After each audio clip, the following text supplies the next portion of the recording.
Today we're going to talk about the Nadina plant, and this is the Nanten plant, and we're in the 12 virtues of Natori Ryu. Now you can join us on Facebook, Natori Ryu Hub, and basically these are a little bit more difficult than the other ones we've done, guys. The other ones are quite practical. These are quite difficult because they're more cultural and maybe magical. So here, the Nanten plant, the Nadina plant, if you don't have no water, you can use them to clean your hands, scrub them up, crunch them up and get them in your hands, which is quite practical. Number two is place a decapitated head on them. Now, if you remember before, we know from Natori Ryu that you place a decapitated head onto a fan. But if you don't have your fan with you, you're at war, things have gone missing, then you can use that.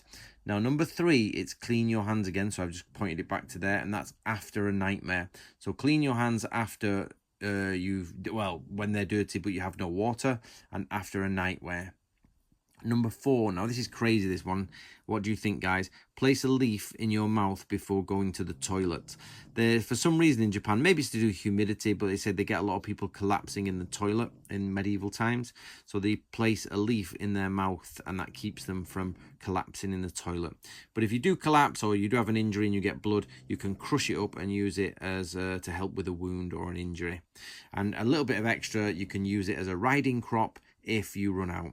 Now this is the end of the 12 tools. So that's number 12, that's number 11, that's number 10, and we've gone back and done them all. So I hope you enjoyed that, guys.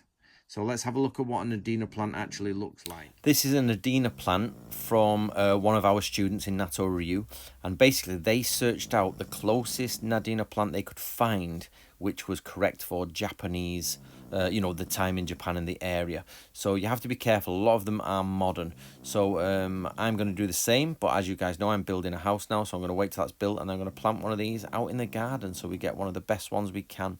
And here's another quick shot of it. So if you do like this, get yourself a copy of The Book of Samurai by Anthony Cummins. The Book of Samurai by Anthony Cummins.